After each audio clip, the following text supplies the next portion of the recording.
Hi guys, so today I'm going to talk about Bannerlord's policies. Policies are actually a new feature that were introduced in Bannerlord, and for the time being they are I think they're not confirmed, but it's still a very interesting feature that I enjoy a lot, and they're going to be really important to your playthrough, especially in the mid and late game. So let's dive into it then. Now the first policy we're going to cover today is Council of the Commons. This policy is probably the most important one because it generates like a crap ton of influence, and it's going to be your main source of influence for most of the game, I think. What this actually does is that it makes each notable yield 1 influence per day to your clan, which actually, and it even increases daily militia production by 1. So what this actually means is that if you have a town and 3 villages like me, each notable, which are these guys on the top here, they'll be generating you 1 influence. So I'm earning 13 influence just from these 4 fiefs. So this is one really good one that you want to be picking up as soon as possible. Definitely going to be very, very important to your playthrough.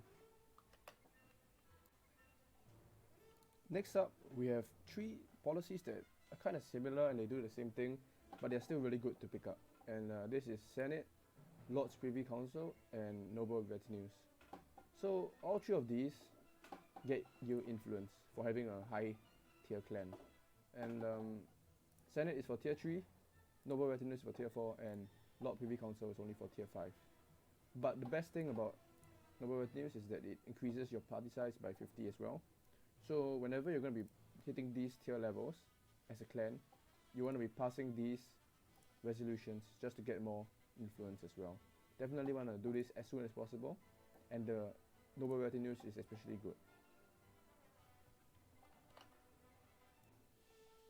Now, peerage is another policy that you want to pass as a vassal, because what it actually does is that it allows your tier 4 clan to have a double effect in influencing choices. So what it means is that if you're passing policies, or if you're trying to decide on the ownership of a castle, your influence points will actually count for double. And this can be really good to help you to actually get the castles that you want, get the towns that you want, and of course actually influence your leader as well. So that is the reason why this is a really good one, and you want to pick it up once you hit tier 4, that is. Yeah.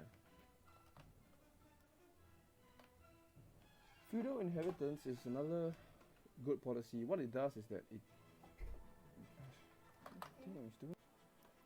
now, feudal inheritance is another policy that you definitely want to pass.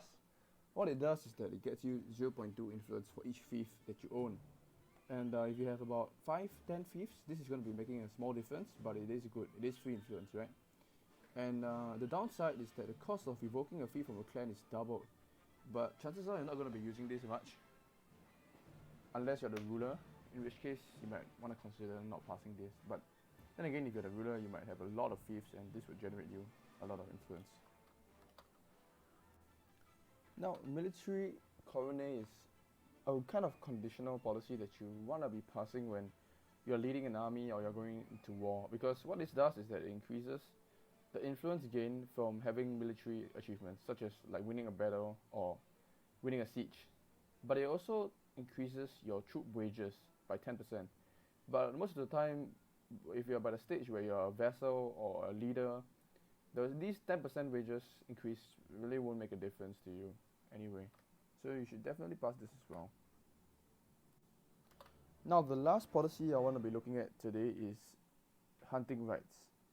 So this policy basically increases your food production of your towns and castles by 2.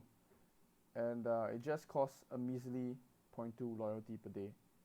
And the thing is, most of the time you'll find that this kind of loyalty loss is going to be very insignificant. You can see here there are many sources of loyalty, like the buildings, security, and yeah, that's about it.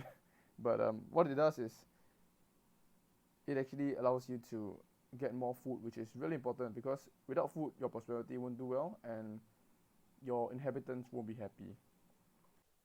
So guys, that's all for now. Do let me know if you want more of this kind of content. Till next time.